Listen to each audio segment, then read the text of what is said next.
2026-এর অর্ধেক মাস প্রায় শেষ, কিন্তু বর্ষাকালে এসে এই কাজের কথা মাথায় আসে। হ্যালো বাঙালি, আমি তোমাদের বেলেলদা। কথায় আছে না, বাঙালির 12 মাসে 13 পার্বণ, ঠিক এখানে সেটাই হয়েছে। এই স্যাঁতস্যাঁতে বর্ষায় আমার বাবার মাথায় আসে দোকান ঘরের ছাদে একটা এক্সট্রা পাইপলাইনের ব্যবস্থা করতে হবে। আমাদের গোয়াল ঘর থেকে 2.5 কিলো মই নিয়ে আমি চললাম এই ভাঙন্ত রাস্তা আর ডুবন্ত ব্রিজের মধ্যে দিয়ে দোকান ঘরের দিকে। ব্লগিং ভাই খুবই ইজি।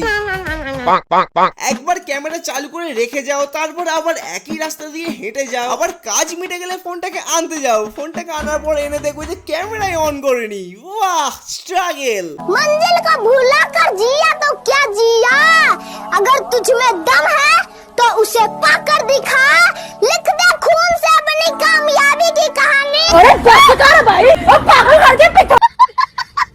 এই দিক থেকে শুরু করে সেই দিক অব্দি কোথাও জল জমছে না, শুধু এই জায়গাটা ছাড়া। তাই তো মিস্ত্রি ভাইকে ডেকে এই কাজটা করা। ছাদ থেকে উঁকি মেরে দেখি দোকান ঘরের মালিক আসছে, তাই আমি নিজের হাতে অস্ত্র তুলে নিয়ে কাজটা করতে লাগলাম। না মানে দেখাতে হবে তো যে আমিও কাজ করছি নাকি, मतलब वो अलग ही लेवल का बंदा था।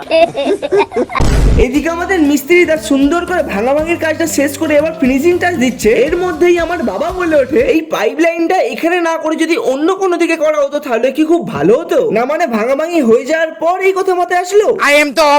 ছাদে কাজ চলছে আর ঠিক তখনই রাস্তা দিয়ে আমাদের সন্তুদা আমাকে ডেকে বলে, सुबह सुबह 2 मेगापिक्सल का कैमरा ऑन करके वीडियो बना रहे हो।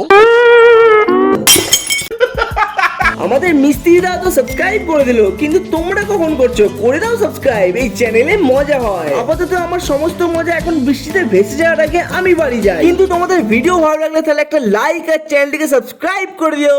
বাই।